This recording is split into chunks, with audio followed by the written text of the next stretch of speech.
Hello friends, good evening to all of you and welcome to our channel. ఈరోజు మనం మాట్లాడుకోబోయే topic దేనికి సంబంధించిందంటే ఈ మధ్యలో కొన్ని రాష్ట్రాలు జరిగినటువంటి అసెంబ్లీ ఎన్నికలు ఏవైతే ఉన్నాయో అందులో కొంతమంది ఆల్రెడీ ఎంపీలుగా ఉన్నవాళ్ళు ఎమ్మెల్యేలుగా ఎన్నుకోబడ్డారన్నమాట. మరి ఆల్రెడీ ఎంపీలుగా ఉన్నవాళ్ళు ఎమ్మెల్యేలుగా ఎన్నుకోబడితే ఆ పరిస్థితి ఎలా ఉంటుంది అంటే దానికి సంబంధించినటువంటి రాజ్యాంగంలో అంటే కాన్స్టిట్యూషన్లో ఉన్నటువంటి మన ప్రొవిజన్స్ ఏ విధంగా ఉన్నాయో మనం డిస్కస్ చేద్దాం. మెయిన్గా మనకు తెలంగాణ చీఫ్ మినిస్టర్ రేవంత్ రెడ్డి గారు, అలానే కొంతమంది మంత్రులు ఉత్తమ్ కుమార్ రెడ్డి గారు కానీ అలానే కోమటిరెడ్డి వెంకటరెడ్డి గారు, వీళ్ళు ముగ్గురు కూడా కాంగ్రెస్ నుంచి ఎంపీగా గెలిచిన వాళ్ళు ఎమ్మెల్యేగా కూడా పోటీ చేయడం జరిగింది. ఓకే, వాళ్ళు ఎమ్మెల్యేగా గెలిచి ఇప్పుడు తెలంగాణ ప్రభుత్వంలో మంత్రులుగా కూడా ఉన్నారు కాబట్టి మరి వీళ్ళు ఎంపీ పదవికి రాజీనామా చేసిన తర్వాతనే వాళ్ళు మంత్రులుగా ప్రమాణ స్వీకారం చేశారు. మంత్రులుగా ప్రమాణ స్వీకారం చేసిన తర్వాత అప్పుడు ఎమ్మెల్యేలుగా వాళ్ళు ఓత్ తీసుకోవడం జరిగింది. ఆ ప్రాసెస్ నేను మీకు ఇదివరకు చెప్పాను. సో ఒకసారి మనం ఈ కాన్సెప్ట్లో ఏమేమి నేర్చుకుందామో ఒకసారి చెప్తాను, అలానే సిలబస్ మ్యాపింగ్. దాని తర్వాత అసలు ఏ సందర్భాలలో ఒక ఎంపీ స్థానం అనేది వేకెంట్ అవుతుంది, ఖాళీ అవుతుంది అనేది తెలుసుకోవడానికి ప్రయత్నిద్దాం. ఫస్ట్ సిలబస్ మ్యాపింగ్ వచ్చేసేసి మనకి ఇది యూపీఎస్సీ మెయిన్స్ అంటే మనకి మెయిన్స్లో అయితే జిఎస్ పేపర్ 2 ఇండియన్ పాలిటీ, అలానే టీఎస్పీఎస్సీ గ్రూప్ 1 మెయిన్స్లో పేపర్ 3, ఏపీపీఎస్సీ గ్రూప్ 1 మెయిన్స్లో పేపర్ 3 పాయింట్ ఆఫ్ వ్యూలో యూస్ఫుల్ అయ్యేటటువంటి టాపిక్స్. మనకి వీడియో కాంపోనెంట్స్, ఈ వీడియోలో మనం ప్రధానంగా ఇది వార్తల్లో ఎందుకుందంటే నేను మీకు ఆల్రెడీ చెప్పాను. తెలంగాణకు సంబంధించినటువంటి కొంతమంది ఎంపీలు ఎమ్మెల్యేగా ఎన్నికవడం వల్ల వాళ్ళ ఎంపీకి రాజీనామా చేయవలసినటువంటి అవసరం పడింది. అది not only Telangana, even Madhya Pradesh, Rajasthan and ఛత్తీస్గఢ్లలో కూడా ఇలాంటి సందర్భాలు రావడం జరిగింది. దాన్ని బట్టి మనం డిస్కస్ చేయడానికి ట్రై చేద్దాం. దాని తర్వాత వేకెన్సీ ఆఫ్ సీట్ అంటే ఏ సందర్భంలో ఒక ఎంపీ స్థానం అనేది వేకెంట్ అవుతుంది అనేది మనం డిస్కస్ చేద్దాం. ఓకే, ఫస్ట్ మనకి ఏ సందర్భంలో వేకెంట్ అవుతుందో తెలుసుకోవడానికి ట్రై చేద్దాం. మనకి ఎంపీ వేకెన్సీ, ఓకే, లేదా వేకెన్సీ ఆఫ్ సీట్స్ అంటే ఒక ఎంపీ సీట్ అనేది ఏ సందర్భంలో వేకెంట్ అవుతుంది అనేది మనకి ఆర్టికల్ 101లో ఉంటుంది friends. Article 101 very very important. మరి ఏ సందర్భాలలో చూసినట్టయితే కనుక ఫస్ట్ మనం ఆ ఎంపీ ఒకవేళ చనిపోయినట్టయితే కనుక డెత్, ఓకే, చనిపోయినట్టయితే ఒకవేళ ఇది హౌస్ యొక్క లాస్ట్ 6 monthsలో జరిగినట్టయితే కనుక ఎన్నికలు కండక్ట్ అవుతాయి, కండక్ట్ అవ్వవు. అదర్వైజ్ ఎన్నికలు కండక్ట్ అవుతుంది. Depends on the election commission of India. For example తెలంగాణలో కంటోన్మెంట్ ఎమ్మెల్యే తను చనిపోయింది ఒక 8-9 months ముందు, ఎన్నికల కన్నా ముందు. అప్పుడు ఎలక్షన్ కమిషన్ ఆఫ్ ఇండియా ఎన్నికలు కండక్ట్ చేయలేదు. నార్మల్గా అయితే కనుక డెత్ అంటే ఎవరైనా చనిపోయినట్టయితే కనుక అప్పుడు మనకి ఏం జరుగుతుంది, బై ఎలక్షన్ అని జరుగుతుంది. బై ఎలక్షన్ ఈ విధంగా ఎంపీ స్థానంలో వేకెన్సీ అనేది వస్తుంది. సెకండ్, ఒకవేళ ఆ ఎంపీ తనంతట తాను రిజిగ్నేషన్ ఇచ్చినట్టయితే కనుక రిజిగ్నేషన్, ఇప్పుడు తెలంగాణకు సంబంధించినటువంటి ఇంతకుముందు నేను మీకు ముగ్గురు గురించి చెప్పాను కదా, ఈ ముగ్గురు కూడా రిజిగ్నేషన్ ఇవ్వడం జరిగింది. ఈ రిజిగ్నేషన్ ఇచ్చినప్పుడు కూడా ఆ సందర్భంలో ఒకవేళ ఆ స్థానం అనేది లాస్ట్ 6 నెలల కన్నా ముందు ఒకవేళ ఖాళీ అయితే కనుక అప్పుడు కూడా బై ఎలక్షన్ జరగాలి. ఇప్పుడు బై ఎలక్షన్ జరగదు, ఎందుకంటే ఇంకొక 6 monthsలో హౌస్కి ఎన్నికలు జరుగుతాయి, లోక్సభకి ఎన్నికలు జరుగుతాయి కాబట్టి వాళ్ళు రాజీనామా చేసినప్పటికీ బై ఎలక్షన్ జరగదు. Very very important. Resignation letter ఎవరికి ఇస్తారంటే ప్రిసైడింగ్ ఆఫీసర్కి ఇస్తారు. ప్రిసైడింగ్ ఆఫీసర్ అంటే ఎవరైతే కనుక సభాధిపతి ఉంటారో వాళ్ళకు, రాజ్యసభ అయితే కనుక చైర్మన్, లోక్సభ అయితే కనుక స్పీకర్కి ఇస్తారన్నమాట. ఇది రిజిగ్నేషన్ పాయింట్ ఆఫ్ వ్యూలో. ఇంకా ఏ సందర్భంలో వీళ్ళు ఖాళీ అవ్వచ్చు, ఏ సందర్భంలో అంటే కనుక సభకు ఒకవేళ కంటిన్యూస్గా 60 days యాబ్సెంట్ అయినట్టయితే కనుక యాబ్సెన్స్, ఓకే, ఎన్ని డేసు కంటిన్యూగా 60 working days. మళ్ళీ మనం సభ లేనప్పటి డేస్ కౌంట్ చేసుకోకూడదు. 60 working days వితౌట్ పర్మిషన్ ఎలాంటి పర్మిషన్ తీసుకోకుండా 60 days కంటిన్యూస్గా యాబ్సెంట్ అయితే వాళ్ళు అప్పుడు సీట్ వేకెంట్ అవుతుంది. జనరల్గా ఇది వేకెంట్ అవ్వడం చాలా తక్కువ, ఎందుకంటే నార్మల్గా ఒక 50-55 రోజులు రాకుండా ఒక రోజు వచ్చేసినామంటే అయిపోతుంది, పెద్ద విషయం కాదు. సో ఇది ఎక్కువ జరగదు యాబ్సెన్స్. నెక్స్ట్ ఇంకేం జరగవచ్చు అంటే ఆ ఎంపీ డిస్క్వాలిఫై కూడా అయ్యే అవకాశం ఉంటుంది. డిస్క్వాలిఫికేషన్ అప్పుడు కూడా ఎంపీ సీట్ అనేది వేకెంట్ అవుతుంది. డిస్క్వాలిఫికేషన్ మరి సపరేట్ టాపిక్, జస్ట్ మీకు ఓవర్వ్యూ ఇస్తాను. ఒక ఎంపీ డిస్క్వాలిఫై అవ్వడం అనేది ఆర్టికల్ 102 క్లాస్ 1 ప్రకారం జరుగుతుంది. ఆర్టికల్ 102 క్లాస్ 2 ప్రకారం కూడా జరుగుతుంది. ఆర్టికల్ 102 క్లాస్ 1 ప్రకారం ఒక ఎంపీ ఏ సందర్భాలలో డిస్క్వాలిఫై అవుతారు, ఏ సందర్భాలలో అంటే కనుక ఆఫీస్ ఆఫ్ ప్రాఫిట్ కానీ, లేదా ఇన్సాల్వెంట్ దివాలా తీయడం, లేదా మూడోది అన్సౌండ్ మైండ్ నాలుగవది తన ఇండియన్ సిటిజన్షిప్ కోల్పోయినప్పుడు, ఐదవది ఏదైనా ఒక పార్లమెంట్ చట్టం ద్వారా, అంటే రిప్రజెంటేషన్ ఆఫ్ పీపుల్ యాక్ట్ 1951 ఉంది కదా, దాని ప్రకారం డిస్క్వాలిఫై అయినప్పుడు. ఆర్టికల్ 102 క్లాస్ 2 దీని ప్రకారం ఎప్పుడు డిస్క్వాలిఫై అవుతారు? ఒకవేళ వాళ్ళు షెడ్యూల్ 10 ప్రకారం డిస్క్వాలిఫై అయితే కనుక, అంటే పార్టీ ఫిరాయింపుల ద్వారా వాళ్ళు డిస్క్వాలిఫై అయినట్టయితే కనుక అప్పుడు ఆర్టికల్ 102 క్లాస్ 2 వర్తిస్తుంది. ఓకే, సరే మీకు ఇక్కడ క్వశ్చన్, ఆర్టికల్ 102 క్లాస్ 1 ప్రకారం ఎంపీని డిస్క్వాలిఫై చేసేది ఎవరు? ఆన్సర్ చేయండి స్టూడెంట్స్. ఇది డిస్క్వాలిఫికేషన్ ప్రకారం. ఇంకా ఏ విధంగా డిస్క్వాలిఫై అవ్వచ్చు, అంటే కనుక, అంటే ఇంకా ఏ విధంగా సీట్ ఖాళీ అవ్వచ్చు అంటే కనుక double membership. Very very important. Double membership అంటే ఒక ఎంపీ 2 స్థానాల నుంచి లేదా 2 సభలలో స్థానం పొందినప్పుడు అప్పుడు ఏమవుతుంది అనేది ఇక్కడ ఒక్కొక్క కాంబినేషన్ ఉంటుంది. జాగ్రత్త చెప్తా వినండి. డబుల్ మెంబర్షిప్, ద్వంద్వ సభ్యత్వం. మన పార్లమెంట్ ఏం ఎక్స్పెక్ట్ చేస్తుంది అంటే ఒక సభ్యునికి ఒక హౌస్లో మాత్రమే సభ్యత్వం ఉండాలి, 2 హౌజుల్లో సభ్యత్వం ఉండడానికి వీలేదు. First case number 1. ఫస్ట్ కేసులో చూద్దాం. ఒక వ్యక్తి okay elected from 2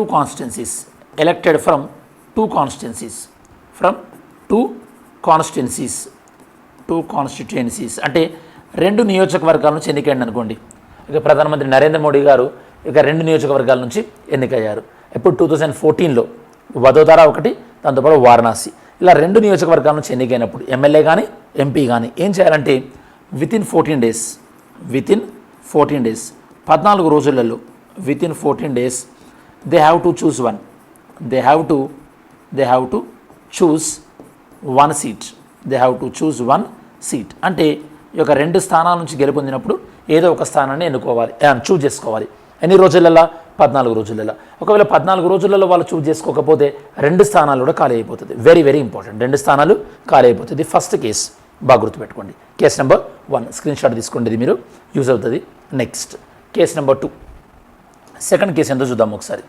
okay, case number 2 second కేసులో ఏం జరుగుతుంది స్టూడెంట్స్ చూద్దాం ఒకసారి. సెకండ్ కేసు ఏంటంటే ఒక వ్యక్తి already member of one house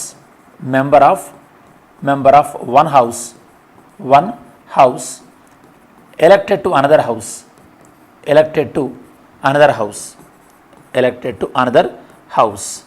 అంటే ఫర్ ఎగ్జాంపుల్ ఆల్రెడీ ఎమ్మెల్సీగా ఉండి ఎమ్మెల్యేగా ఎన్నికండి అనుకోండి. అప్పుడు ఏమవుతుందంటే ఏ సభకైతే కొత్తగా ఎన్నిక కాబడ్డారో ఆ సభలో సభ్యత్వం ఉంటుంది, ఏ సభలో నుంచి అయితే పాత హౌస్లో ఉన్నారో ఆ సభలో సభ్యత్వం ఉండదు. Very very important. ఏం చెప్తున్నాను నేను? ఏ సభలో సభ్యత్వం ఉండి కొత్త సభకి ఎన్నికైనప్పుడు కొత్త సభ, ఎందుకంటే మనం ఆ సభకి వెళ్ళడానికి మనం ప్రయత్నించాం కాబట్టి కదా, ఆ సభలో మెంబర్షిప్ ఉంటుంది, ఒరిజినల్గా మెంబర్షిప్ ఉండదు. సో ఇంకో ఎగ్జాంపుల్ చెప్తాను. ఒక సభ్యునికి అతను రాజ్యసభ మెంబర్ అనుకుందాం, రాజ్యసభ సభ్యుడు, కాకపోతే లోక్సభ ఎన్నికల్లో పోటీ చేసి లోక్సభ ఎన్నికల్లో గెలిచి లోక్సభ కూడా ఎన్నికయ్యండి అనుకోండి. ఇప్పుడు లోక్సభకు ఎన్నికయ్యాడంటే మీనింగ్ ఏంది? లోక్సభకు పోటీ చేశాడు. రాజ్యసభలో ఉండగా కూడా లోక్సభకు ఎందుకు పోటీ చేస్తాడు? లోక్సభలో సభ్యత్వం కోసం అని చెప్పేసి. అట్లాంటప్పుడు ఏమవుతుంది? అంతకుముందు ఏ సభలోనైతే సభ్యత్వం ఉందో అంటే రాజ్యసభ సభ్యత్వం అనేది పోతుందన్నమాట. అంటే ఒరిజినల్ హౌస్లో సభ్యత్వం పోతుంది, కొత్తగా ఎన్నుకోబడినటువంటి హౌస్లో సభ్యత్వం అనేది ఉంటుంది. ఇది case number 2. Next third case number 3. Third కేసులో ఏంటంటే ఒక సభ్యుడు okay member elected to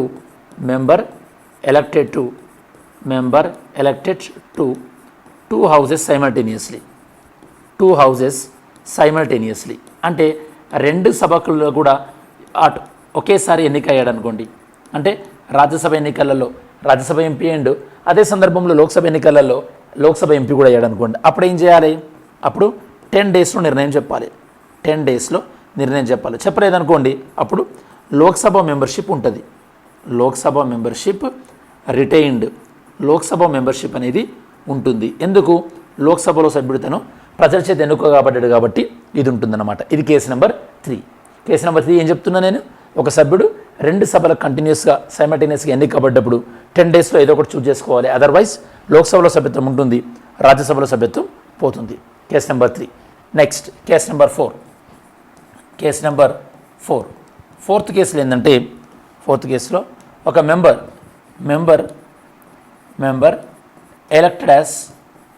elected as MLA and MP.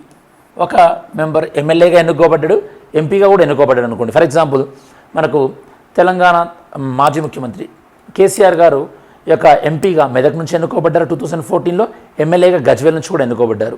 అంటే 2 స్థానాల నుంచి ఎన్నుకోబడినప్పుడు ఏం చేయాలంటే 14 డేస్లో ఏదో ఒకటి చూస్ చేసుకోవాలి. ఓకే, 14 డేస్ 1 మస్ట్ బీ చూస్ ఏదో ఒకటి చూస్ చేసుకోవాలి. చూస్ చేసుకోలేదనుకోండి అదర్వైజ్ ఏమవుతుంది, ఎంపీ సీట్ వేకెంట్ అవుతుంది. MP seat gets vacant. MLA seat అలానే ఉంటుంది, ఎంపీ సీట్ అనేది వేకెంట్ అవుతుంది. ఈ 4 సందర్భాల్లో ఇవి మనకి డబుల్ మెంబర్షిప్, ద్వంద్వ సభ్యత్వం గురించి చెప్తుంది. అంటే ఏ సందర్భాలలో మెంబర్షిప్ లాస్ అవుతుంది అని చెప్పేసి క్లారిటీ వచ్చింది కదా. డబుల్ మెంబర్షిప్ వల్ల కూడా ఈ యొక్క ఒక స్థానం అనేది ఖాళీ అయ్యేటటువంటి అవకాశం ఉంటుంది. ఇప్పటివరకు మనం ఎన్ని కండిషన్ చూసినాం, 5 సిచ్యువేషన్ చూసినాం. 6వ సిచ్యువేషన్స్ ఇంకా వేరే కారణాల వల్ల కూడా ఎంపీ సీట్ ఖాళీ అవ్వచ్చు. ఏంటా వేరే కారణాలు? ఫర్ ఎగ్జాంపుల్ మెంబర్ ఎక్స్పెల్ అయ్యాడు అనుకోండి సభ నుంచి, మెంబర్ ఎక్స్పెల్డ్. ఫర్ ఎగ్జాంపుల్ ఇప్పుడు మహువా మైత్రా అయ్యారు కదా, అలా అన్నమాట, సభ నుంచి ఎక్స్పెల్ అయినప్పుడు. దాంతోపాటు ఈ యొక్క ఎలక్షన్ చెల్లదని కోర్టు తీర్పు ఇచ్చినప్పుడు, ఎలక్షన్ వాయిడ్, ఎలక్షన్ చెల్లదని ఇందిరాగాంధీ ఎన్నికల గురించి ఇచ్చింది కదా సుప్రీంకోర్టు, అలా అన్నమాట. లేదా అపాయింటెడ్ యాజ్ గవర్నర్, అంటే ఎంపీ అపాయింటెడ్ యాజ్ గవర్నర్, ఆ ఎంపీ గవర్నర్కి అపాయింట్ అయ్యాడు అనుకోండి, ఆ సందర్భంలో కూడా తనకి ఎంపీ సీట్ ఖాళీ అవుతుంది. ఇది కాకుండా ఇంకా elected as president and vice president అంటే ఆ వ్యక్తి రాష్ట్రపతిగానో ఉపరాష్ట్రపతిగానో ఎన్నికయ్యాడు అనుకోండి, ఆ సందర్భంలో కూడా ఎంపీ సీట్ వేకెంట్ అవుతుంది. బెస్ట్ ఎగ్జాంపుల్ వెంకయ్యనాయుడు గారు తన యొక్క అర్బన్ అఫైర్స్ మినిస్టర్గా ఉన్నప్పుడు, రాజ్యసభ మెంబర్గా తన అర్బన్ అఫైర్స్ మినిస్టర్గా కూడా ఎన్నికయ్యాడు. కాబట్టి అతని యొక్క మెంబర్షిప్ అనేది రాజ్యసభలో పోయింది. ఈ సందర్భాలలో ఒక ఎంపీ సీట్ అనేది వేకెంట్ అవుతుంది. ఏ సందర్భాలు? ఈ యొక్క 6 సిట్యువేషన్లో: death, resignation, absence, disqualification, double membership, అలానే అదర్ కండిషన్స్. ఈ సందర్భాలు మీకు ఐడియా ఉంటే కనుక మీకు మొత్తం కంప్లీట్గా కాన్సెప్ట్ అనేది క్లారిటీ వచ్చినట్టే. ఇప్పుడు నేను చెప్పినవే ఈ యొక్క నోట్స్లో ఉంటుంది. నేను మీకు పీడిఎఫ్లో మన టెలిగ్రామ్ గ్రూప్లో ఇంక్లూడ్ చేస్తాను. టెలిగ్రామ్ గ్రూప్లో లేని వాళ్ళైతే కనుక జ్ఞాన్కోష్ కరెంట్ అఫైర్స్ అని మన టెలిగ్రామ్ గ్రూప్ ఉంటుంది, జ్ఞాన్కోష్ కరెంట్ అఫైర్స్. ఇందులో ఈ యొక్క టెలిగ్రామ్ ఛానల్లో నేను మీకు పీడిఎఫ్ ఇంక్లూడ్ చేస్తాను. సరేనా? మరి నిన్నటి వీడియోలో క్వశ్చన్ ఏంటంటే, which of the following does not form part of current account of balance of payment? ఇందులో బ్యాలెన్స్ ఆఫ్ పేమెంట్లో కరెంట్ అకౌంట్లో లేనిది ఏంది అంటున్నారు. క్యాపిటల్ రిసీట్ అనేది కరెంట్ అకౌంట్లో ఉండదు. కాబట్టి ఆన్సర్ వచ్చేసి డి. నెక్స్ట్ ఈరోజు వీడియోలో క్వశ్చన్ చూద్దాం మనం. Today's video question: consider the following statement 1, statement 2. Statement 1 ఏమంటున్నారు? ఫినాన్షియల్ బిల్ టైప్ 1 ఉంది కదా, దానికి ఈ యొక్క రాష్ట్రపతి యొక్క అనుమతి అక్కర్లేదు అంటున్నారు. Second statement: constitution amendment bill, రాజ్యాంగ సవరణ బిల్లుకి రాష్ట్రపతి యొక్క రికమెండేషన్, రాష్ట్రపతిని రికమెండ్ చేయాలి అంటున్నారు. ఈ రెండిట్లలో ఏ స్టేట్మెంట్ రైట్ అనేది మీరు పిక్ చేయండి. Mains question: discuss the role of presiding officer of state legislature in maintaining the order. అంటే సభ ఆర్డర్ని మెయింటైన్ చేయడంలో స్టేట్ లెజిస్లేచర్లో ప్రిసైడింగ్ ఆఫీసర్, సభాధిపతుల యొక్క రోల్ ఏంది అని చెప్పేసి మెయిన్స్ క్వశ్చన్. సరే, మనం వీడియో చివరిలోకి వచ్చేసాం కాబట్టి ఈ వీడియోలో మనం ఏం డిస్కస్ చేసాం? మెయిన్గా ఏ సందర్భంలో ఎంపీ స్థానం అనేది వేకెంట్ అవుతుంది అన్న సందర్భాన్ని మనం డిస్కస్ చేయడం జరిగింది. అందులో భాగంగా మనకు ఉన్నటువంటి ఆ 5-6 కండిషన్స్ ఏవైతే ఉన్నాయో అవి మనం డిస్కస్ చేస్తాం. ఇది స్టూడెంట్స్ మనకు ఓవరాల్గా ఎంపీ వేకెన్సీ అన్న టాపిక్ సంబంధించినటువంటి సమగ్రమైన విశ్లేషణ.